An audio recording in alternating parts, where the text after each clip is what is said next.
Rural Americans deserve access to the best of what our nation has to offer, especially health care. Across every state and every community, America's rural hospitals are the first line of defense, protecting our families, neighbors, and loved ones. No matter where you live, hospital care doesn't clock out. They're there 24 hours a day, 7 days a week, 365 days a year. Each year, America's over 5,000 hospitals care for millions of patients, providing 24/7 emergency care, delivering babies, cancer treatments, and other life-saving care that patients rely on. Behind every one of those patients are doctors, nurses, and caregivers working tirelessly to keep people healthy and safe. Hospitals are our community's lifelines. They employ our neighbors and keep our families healthy. But now, some in Congress are threatening access to care. Tell Congress, protect patient care to keep America strong. Don't cut rural health care.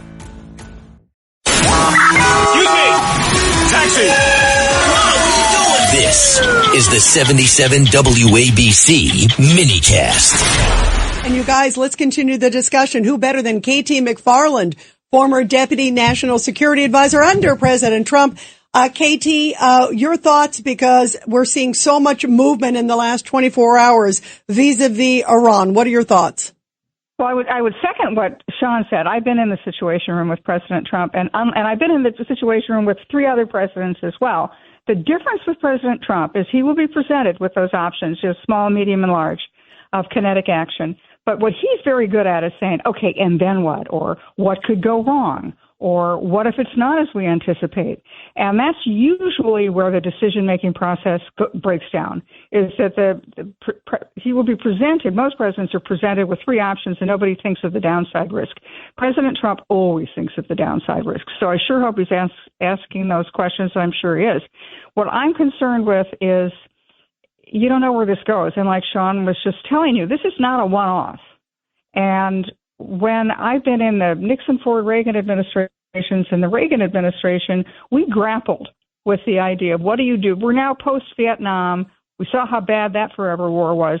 How can you set out to use American military force with some sense of what happens next, like the last move? You're not the last move. You don't get the last move. It's always somebody else who gets to move after you move.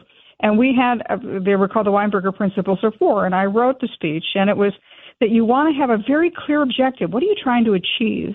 And the forces that you're going to use, how will they help you achieve it? And that's what I don't see answered. I mean, what is the objective? Regime change? But then, okay, so what's next? Who's going to govern that country? We don't want to do it. Look what happened to George Bush. Or look at what happened to Barack Obama. What is the plan? Maybe we are, but are we talking to some other leaders within the country, part of the elites, who are going to then take over? Because if you just get rid of the mullahs, which is regime change, what comes after the mullahs? It's probably something worse, which is the Revolutionary Guard. Yeah, no, that's a great point. KT also, I want to also follow up on one of John's points where he talked about also U.S. exposure, because it also not only internally could it be turmoil, but we know that Iran has all these different proxies all over the place. We've got the USS Gerald Ford in theater. We already have the Abraham Lincoln. It's already there. We have different troops. Al Udeid. I've been to Al Udeid Air Base there in Qatar. Right. So what happens? How vulnerable are we? Well, look, we will always be exposed. I think that for several reasons, we're not going to be as exposed as we might otherwise have been. So Iran doesn't have an air defense system. So their ability to strike back or shoot our planes out of the air or our missiles out of the air is very, very much reduced. I think that their response, the way they could retaliate, would be to shut the Strait of Hormuz. So shut down world, entered all the transit that goes through there, which is a lot of oil. Now, the good news is that President Trump is in a terrific position with oil.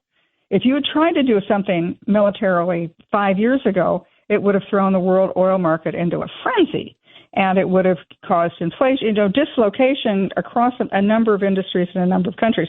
But we are now in a much better position with oil exports, world oil supply than we have been in the past. So that part of the threat is greatly reduced. My concern is not the oil. It's not really what could they do to retaliate. I'm sure they could do stuff to retaliate, but I don't think it's significant. My concern is, are we going to get stuck holding the bag? What about also China and Russia? Because there have been a lot of reports about China working with them on these hypersonic missiles that could potentially, hit our troops. Russia seems to be doing these drills with them. They're clearly trying to show we're not alone in this. Yeah, but their hands are full. I mean, Russia's hands are full with Ukraine. And with regard to China, they don't care about anybody but China. And so are they getting Iranian oil, for example? They're getting less. What they're now doing is that they're buying almost all of Russia's oil. And the Chinese are setting the price. They're setting the price pretty low. So they're getting it at a greatly discounted fees that they have to pay. But I don't think that China and Russia are our major concern. The concern would be, I guess, in the region and what kind of havoc could Iran do. But I'm much more concerned with what's the next step. Now, maybe they've got it figured out. But the problem with foreign policy historically for thousands of years is you think, well, we're going to do this, and then you make the mistake. It's the fallacy of the last move. You think you have the last move. No, you do not. They will retaliate in some way, and what is that way? Maybe it's manageable, and I do think that President Trump is very good at assessing what is risk and what is an acceptable risk to achieve what they want to achieve. But what do they want to achieve? Regime change? But what does that mean? Regime change is not an America First thing. America First would say no nukes, no missiles, no enhanced uranium, and stop trying to kill Israelis and Americans in the region with proxies.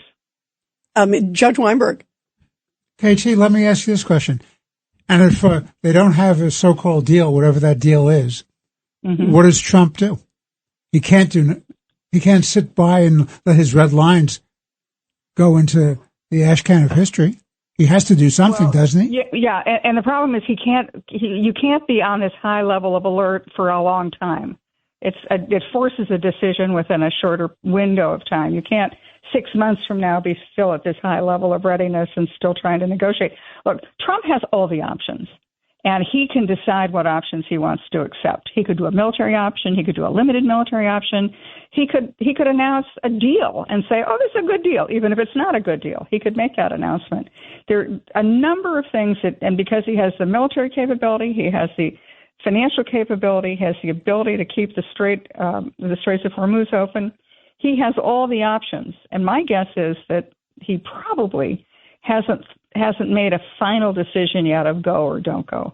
It's one thing to do a one-off like Soleimani or grabbing the dictator of Venezuela or bombing the Iran nuclear sites. But there's been no warm-up preparation. The Israelis haven't done anything. It would be a pretty bolt out of the blue, big strike. But then again, what happens next? What happens the day after? Well, KT, stay in touch with us and read us on 10 o'clock to 12 if anything happens. And call in if anything happens, KT. We're on watch. I pray for our soldiers and sailors, and I pray for peace. Yeah.